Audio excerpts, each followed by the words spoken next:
नमस्कार,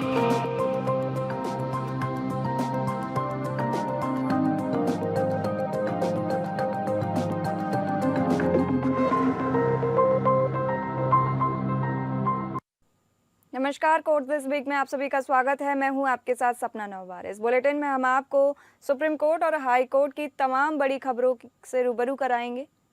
तो चलिए शुरू करते हैं court this week.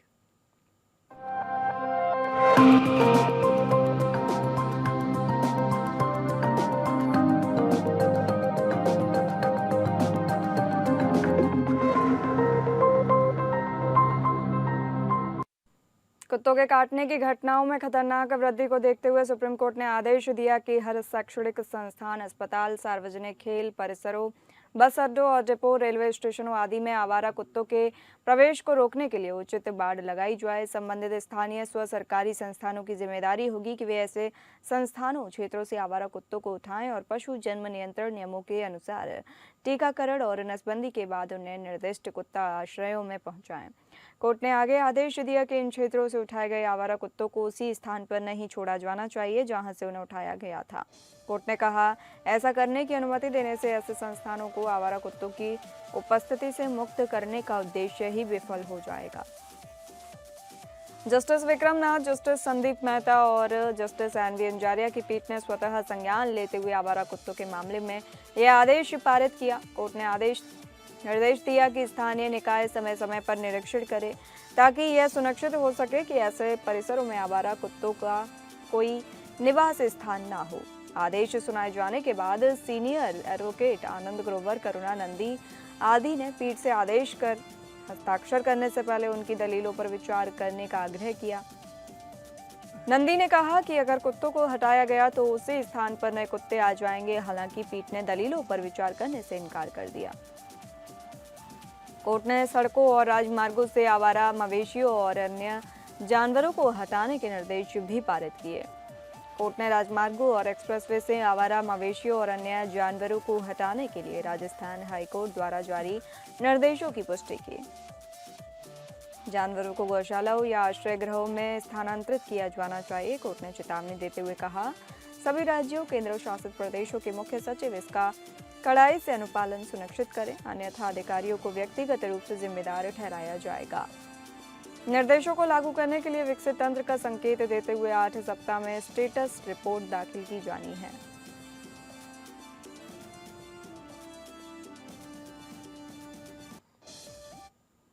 Supreme court में दिल्ली दंगों के आरोपी उमर खालिद, शर्जिल इमाम, गुलफिशा फातिमा, मीरान हैदर और शादाम अहमद की जमानत याचिका पर सुनवाई हुई। कोर्ट ने दिल्ली पुलिस को 11 नवंबर को अपना जवाब दाखिल करने का निर्देश दिया। मामले की पृष्ठभूमि पर नजर डालें तो दिल्ली दंगे फरवरी 2020 में हुए थे, जिसमें 53 लोगों की मौत हुई थी और सैकड़ों लोग घायल हुए थे। दिल्ली पुलिस ने आरोपियों के खिलाफ यूएपीए और आईपीसी के तहत मामला दर्ज किया था। उमर खालिद और अन्य आरोपियों ने जमानत याचिका दायर की थी, जिसे दिल्ली हाईकोर्ट ने खारिज कर दिया था। कोर्ट की टिप्पणियों पर नजर डालते हैं। आरोपियों के वकील ने कहा कि उनके मुवक्किल ने कोई हिंसा नहीं की थी और वे केवल शांतिपूर्ण प्रदर्शन कर रहे थे। कोर्ट ने दिल्ली पुलिस से पूछा कि आरोपियों के खिलाफ क्या सबूत है। दिल्ली पुलिस 11 नवंबर को अपना जवाब दाखिल करेगी। कोर्ट ने मामले की सुनवाई आगे बढ़ा दी है।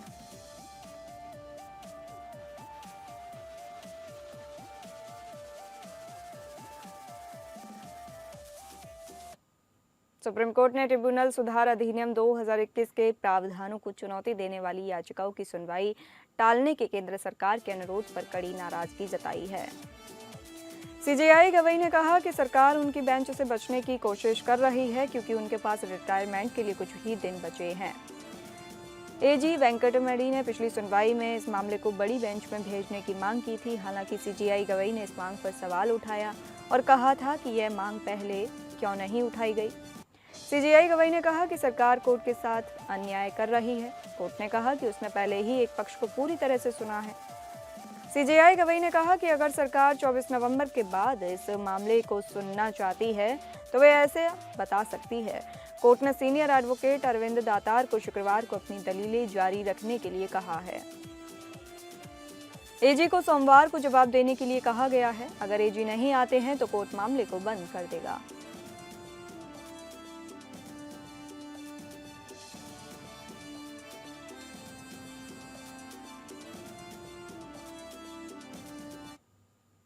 सुप्रीम कोर्ट ने एक महत्वपूर्ण फैसले में सीबीआई की अपील को पुनः जीवित किया है, जिसमें पूर्व मुख्यमंत्री अजीत जोगी के बेटे अमित जोगी को हत्या के मामले में बरी किए जाने को चुनौती दी गई थी। यह मामला राजनीतिक नेता रामावतार जग्गी की हत्या से संबंधित है, जो 4 जून 2003 को हुई थी। रामावतार जग्गी की हत्या के मामले में राज्य पुलिस ने जांच शुरू की और आरोप पत्र दाखिल किया। हालांकि बाद में जांच को सीबीआई को सौंप दिया गया, जिसने एक नया आरोप पत्र दाखिल किया और अमित जोगी पर हत्या की साजिश रचने का आरोप लगाया। ट्रायल कोर्ट ने 28 आरोपियों को दोषी ठहराया, लेकिन अमित जोगी को साक्ष्य की कमी के कारण बरी कर दिया। उच्च न्यायालय ने सीबीआई की अपील को खारिज कर दिया था, जिसमें देरी के आधार पर अपील को खारिज कर दिया था। इसके अलावा राज्य सरकार और शिकायतकर्ता की अपीलों को भी अमान्य करार दिया गया। सुप्रीम कोर्ट ने सीबीआई की अपील को पुनर्जीवित करते हुए उच्च न्यायालय को निर्देश दिया है कि वह सीबीआई की अपील पर नए सिरे से विचार करे। कोर्ट ने कहा कि राज्य सरकार को सीबीआई द्वारा जांच किए गए मामलों में अपील करने का अधिकार नहीं है और शिकायतकर्ता की अपील भी अमान्य है, क्योंकि अमित जोगी को बरी किए जाने का फैसला 2007 में आया था, जो कि अपराध पीड़ित व्यक्ति के अपील करने के अधिकार के प्रावधान के प्रभाव में आने से पहले का है। कोर्ट ने कहा कि वह सीबीआई के देरी के आवेदन पर दिए गए स्पष्टीकरण को सही नहीं ठहरा रहा है, लेकिन उसका उद्देश्य ये सुनिश्चित करना है कि गंभीर आरोपों वाले मामले को केवल तकनीकी आधार पर खारिज न किया जाए। कोर्ट ने यह भी कहा कि प्रतिवादी अमित जोगी को इस प्रारंभिक चरण में सुनवाई का अवसर दिया जाना चाहिए। कोर्ट के इस फैसले से सीबीआई को अपनी अपील पर नए सिरे से विचार करने का अवसर मिलेगा और उच्च न्यायालय को इस मामले में आगे की कार्रवाई करनी होगी। यह फैसला अपराध और राजनीति के बीच के संबंधों पर भी महत्वपूर्ण प्रभाव डाल सकता है।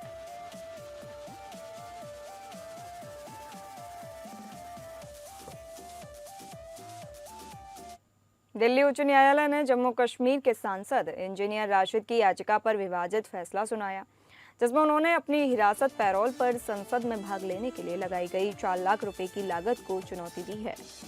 न्यायमूर्ति विवेक चौधरी ने राशिद की याचिका को खारिज कर दिया, जबकि न्यायमूर्ति अनूप जयराम भंभानी ने याचिका को स्वीकार कर लिया। अब इस मामले को मुख्य न्यायाधीश की पीठ के समक्ष रखा जाएगा। कैद में बंद सांसद इंजीनियर राशिद ने अपनी हिरासत पैरोल पर संसद में भाग लेने के लिए लगाई गई 4 लाख रुपए की लागत को चुनौती देते हुए याचिका दायर की थी। राशिद के वकील ने तर्क दिया कि यह लागत दिल्ली जेल नियमों के अनुसार नहीं है और इसमें पुलिस अधिकारियों के वेतन को शामिल करना अवैध है। न्यायमूर्ति विवेक चौधरी और न्यायमूर्ति अनूप जयराम भंभानी के विवादित फैसले के बाद अब इस मामले को मुख्य न्यायाधीश की पीठ के समक्ष रखा जाएगा, जो आगे की कार्यवाही के लिए उचित आदेश पारित करेगी। इस फैसले से यह स्पष्ट होता है कि न्यायालय इस मामले में आगे की कार्यवाही करेगा और यह देखेगा कि क्या राशिद को संसद में भाग लेने के लिए लगाई गई लागत वैध है या नहीं। यह मामला न केवल राशिद के लिए बल्कि उनके निर्वाचन क्षेत्र के लिए भी महत्वपूर्ण है।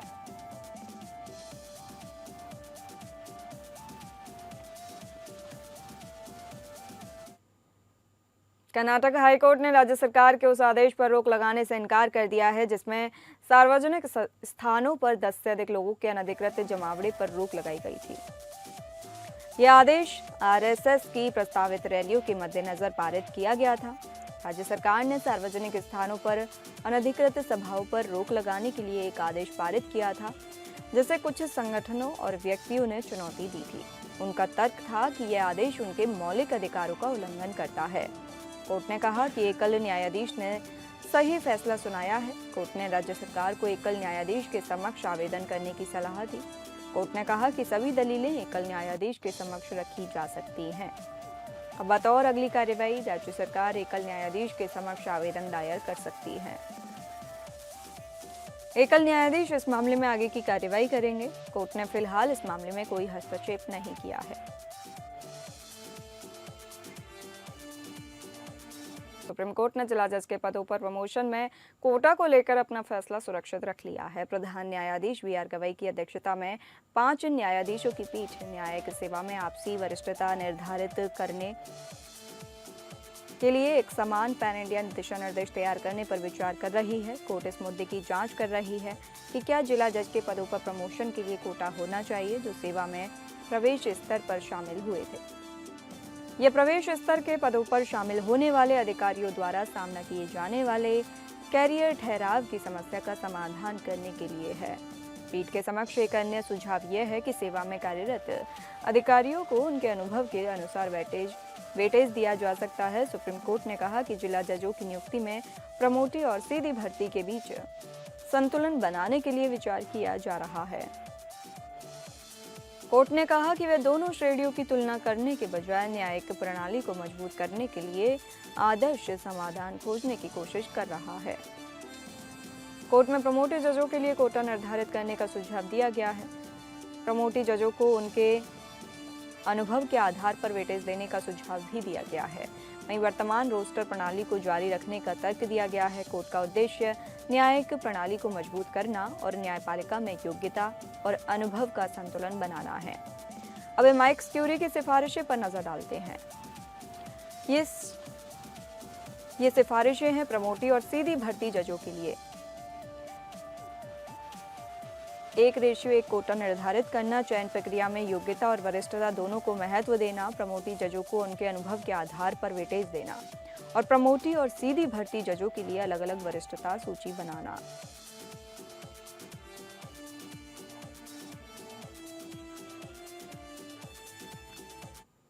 सुप्रीम कोर्ट ने मध्य प्रदेश पुलिस को झूठा हलफनामा दायर करने के लिए कड़ी फटकार लगाई है। कोर्ट ने कहा कि पुलिस ने एक आरोपी के खिलाफ कई आपराधिक मामलों का गलत उल्लेख किया था।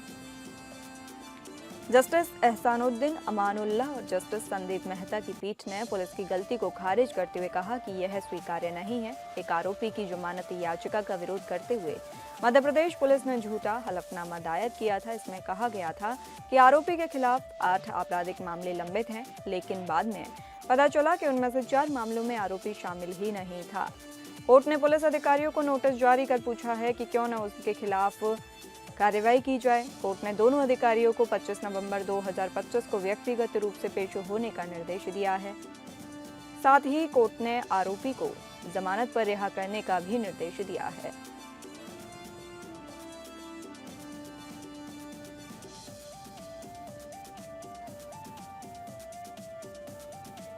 केरल हाईकोर्ट ने हाल ही में एक महत्वपूर्ण फैसले में कहा है कि अगर एक मुस्लिम व्यक्ति की पहली पत्नी आपत्ति करती है तो उसकी दूसरी शादी का पंजीकरण नहीं किया जा सकता।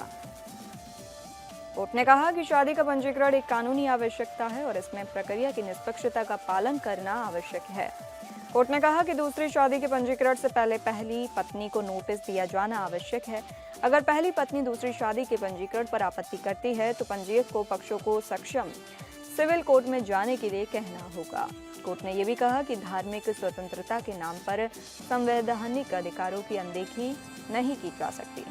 कोर्ट ने आगे कहा कि लिंग समानता हर नागरिक का संवैधानिक अधिकार है और पुरुष महिलाओं से श्रेष्ठ नहीं है। एक मुस्लिम व्यक्ति और उसकी दूसरी पत्नी ने अपनी शादी का पंजीकरण कराने के लिए याचिका दायर की थी।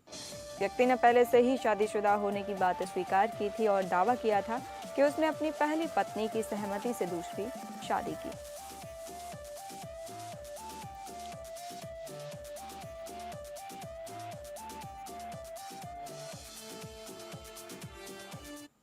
फिलहाल इस बुलेटिन में इतना ही। नमस्कार।